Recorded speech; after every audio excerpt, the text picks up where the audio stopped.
Hi, hello, I'm Sam Harrison. I read, review and discuss fantasy and science fiction books. Today I have a review for you of Golden Sun by Pierce Brown. This is the second book in the Red Rising saga, the initial trilogy. I am going to go through this as a non-spoiler review. However, if you have not read Red Rising, there are going to be kind of spoilers for how this book begins and what the setup is, and, you know, characters who live through it, to live through book one to be in book two. So I want to go through, first off, kind of the overall setup for the book, then my kind of impressions and my thoughts, and then we'll talk a little bit about like world building, characters, and some other ancillary stuff. So let's start off with the setup. So this book begins basically immediately after the end of Red Rising. So Darrow, who is a Red, he, as you know, if you've read Red Rising, is from the lowest rung of society in a kind of caste system where the caste is based on your colour.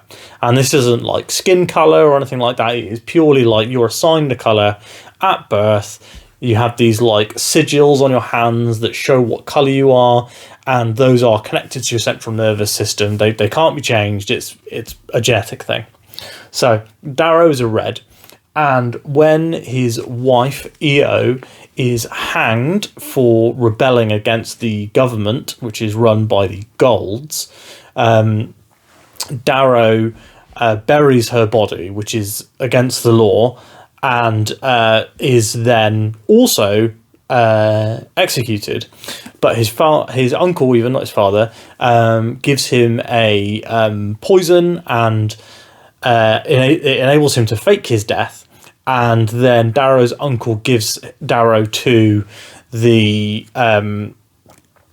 what's it called? The freedom fighters, who are called the Sons of Ares, who are trying to fight for to kind of get rid of the Gold government.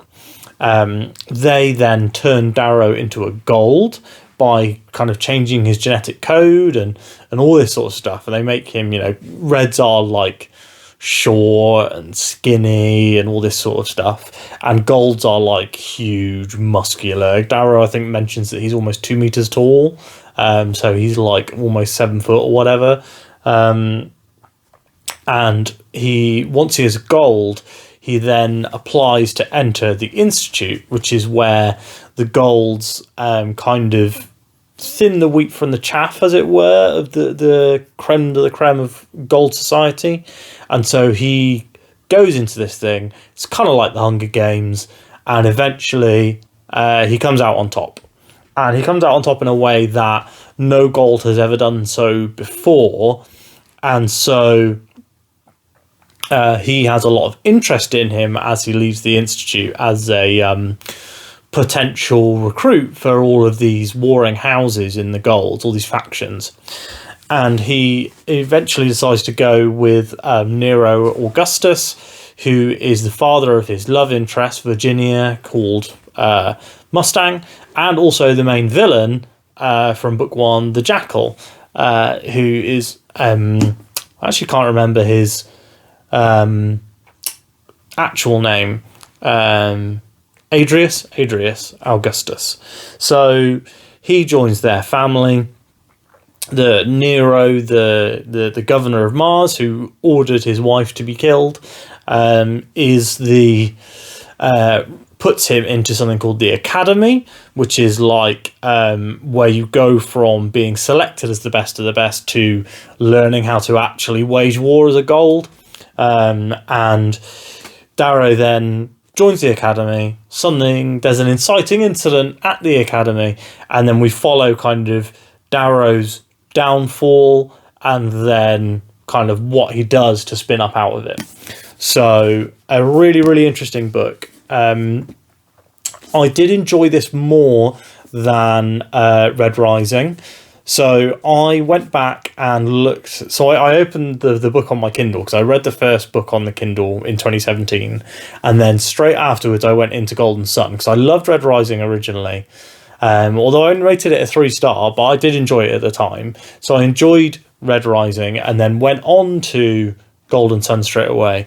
And I DNF'd Golden Sun in 2017 at 60%. And that was one of the reasons why I had been not avoiding Red Rising, simply because so many people were like, oh, Golden Sun's the best one. And I remembered back in the day thinking, this just isn't as good as Red Rising. I enjoyed Red Rising more. And also my opinion of Red Rising previously was not as high as my opinion when I reread it in January. So I think that I was kind of going like, well, I think this is a pretty middling book and everyone says it's amazing, and then the next book is better, and I was finding the next book to not really be what I wanted.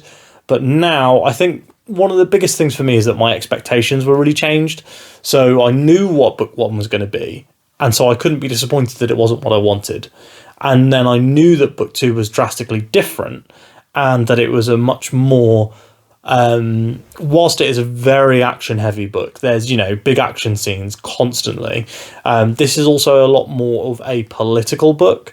And also the thing that I think that I really liked about this is that Darrow is essentially an undercover like an undercover cop almost. He's undercover in the Gold Society as a secret Red, and that is like barely touched upon through most of Red Rising, and that was one of the things that I found disappointing about that book. But book 2, is that stuff like front and center. So there's this big schism in the rebels, the Sons of Ares. You get to Darrow's identity is under suspicion, and is revealed at certain points by Darrow and others. It's a really, really fantastic book. If you are into that sort of tension of, being surrounded by the enemy, but he also still loves and works with these goals to try and achieve his aims. Genuinely awesome. I loved that storyline. I think that is the strongest character through line for me. Is kind of the what Io, his wife, sacrificed for in the first book was to kind of push Darrow out of the Reds and try and push him towards this rebellion. And it's quite interesting because if you think back to it, like she kills herself, right, to inspire Darrow. So fantastic, fridging in book 1, but let's avoid it. So there's a bit of agency to it, more than normal, I would say, but it is still essentially fridging. However, what was she actually thinking he was going to do? Like, he's just like one kid. He's not even the leader of his, mining group, his clan. I don't see actually what she thought killing herself was going to accomplish. She obviously had no idea of the connections that Narrel has. This is a book 1 criticism, and we're talking about book 2. So, characters. Darrow continues to be fine. So Darrow continues to be extremely melodramatic, but in a very fun way. So someone pointed out, I was watching the Tutor Ramble podcast when they reviewed Empire of Silence, and Austin on that is complaining about how melodramatic that Adrian is, and I'm like, and he loves Red Rising like it's his favourite series. This is his favourite book of all time, and I was like, Darrow is so melodramatic. But it's okay because I love it. It doesn't ever get in the way of telling the story. I think that, if anything, it's fantastic, especially with the audiobook. The audiobook's so good for this. So I do hear they actually changed the audiobook narrator, which I'm not super sold on. The action from Darrow is really good. The only real complaint I have about this book is Darrow related, and it's that there is a big gotcha moment in this book. And it's funny that it's one... I was watching another review and they mentioned there's multiple gotchas in the book, which are hard to do because it's first person, so you're inside the character's head. but there's one where you find out that Darrow has been doing something in secret, but it's a first-person narrative. There's no reason why that should be a secret from you, the reader. Like, the character would be thinking about that during other scenes that are related to it. So it's dumb. And I've heard that there are more in the third book, and that one of them is like, I had heard that one of them is essentially that he is lying in his own thoughts about a thing that then goes on to happen. And I kind of felt like that happened once in Red Rising. It's quite near the beginning. You'll know pretty much straight away. And I was sitting there going like, there's literally no build up for this at all. There's hints, but they really should have actually shown us that. And I think it would have been a better character moment rather than a big plot gotcha, which you just can't get away with in first person narratives. Like, you can get away with stuff where there's like plotting that happens off screen that then kind of resolves on screen. So this happens a lot in the Dresden Files, where Dresden will have a plan and it's not revealed to the audience because it's more fun if it isn't. And that works fine for the second gotcha moment in Golden Sun, but the first one just does not feel right at all. It feels like Pierce Brown was like, and then I'm going to say that he did this. And it's like, yeah, but if he's been doing that for years, we need to have seen it. Anyway, so the other major characters in this book, obviously we have Severo, who is kind of Darrow's best friend, as it were. He's almost like the Cassius replacement, because in the first book, Cassius and he are extremely close as the book begins. And then obviously that diverges when Cassius learns that Darrow killed his brother. But Severo and Darrow have a really strong brotherly relationship, which is really, really good. I love Severo. I think that the stuff that we learn about Severo in this book is really, really good. And it deepens my relationship to the character, my interest and understanding in the character. Next up, I would say probably in terms of importance, we have Mustang. So Mustang is Darrow's love interest. She's also the daughter of Nero, who killed Darrow's wife, and is kind of Darrow is eventually planning on, murdering, taking his revenge on Nero, but for some reason his daughter is his love interest. I have to say, I like Mustang as a character, but I feel she's vastly underutilized in this book. There's huge sections of the book she isn't in. I think it is it's a plot point that I really didn't like, that she is, sleeping with Cassius. I mean, this is revealed very early on.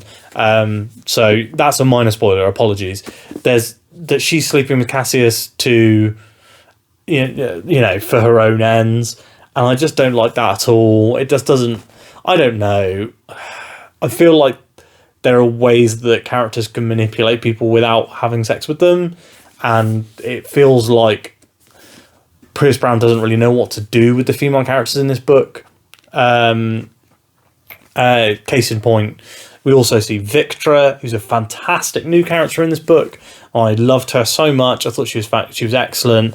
I thought she was a really, really good character. She has a great arc throughout the book, but she's very, very, I don't know, she's a very sexual character. She's quite sexually open as a character, and she's very flirtatious and all this sort of stuff. And it feels like that's kind of the only thing Pierce Brown has for women to do, is to be sexual. It's a weird complaint. I love this book, and I did give it. We'll go into the opinion, I guess. I gave this 5 stars,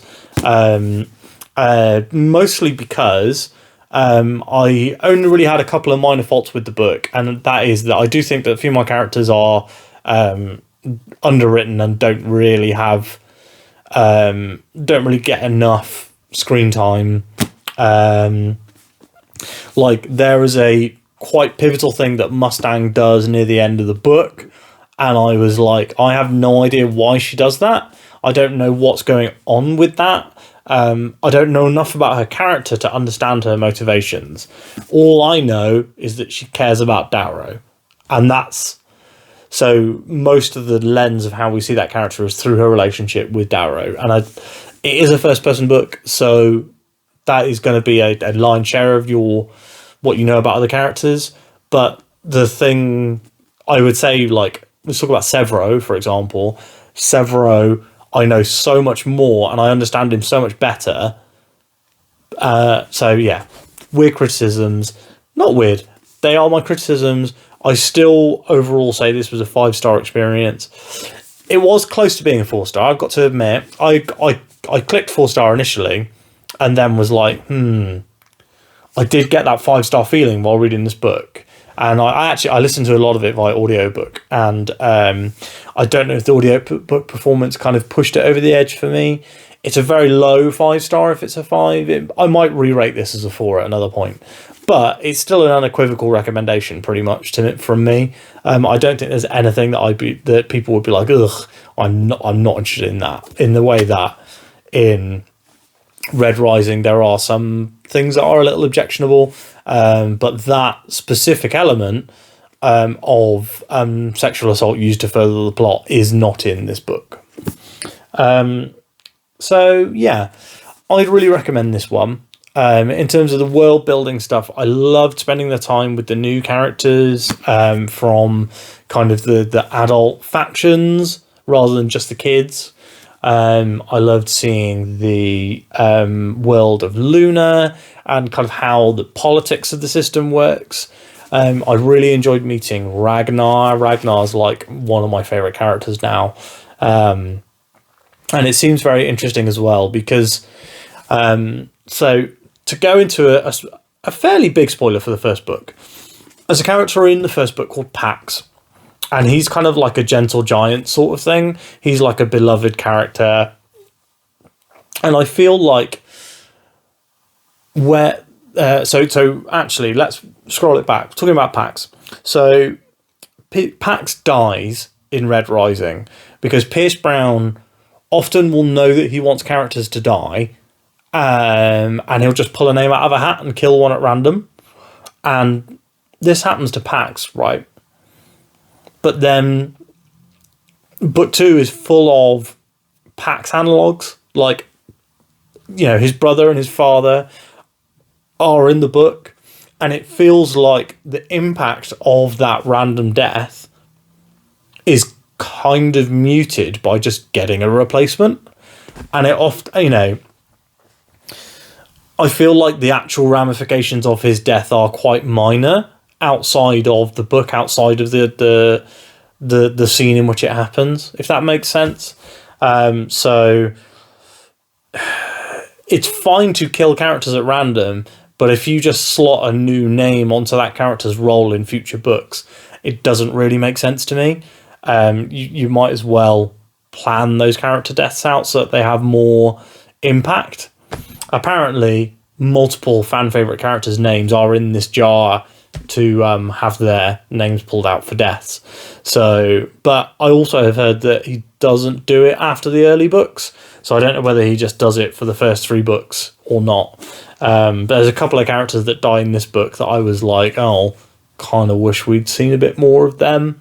And I didn't feel like I knew them enough to care that they died, but I cared that I wanted more of that character, if that makes sense.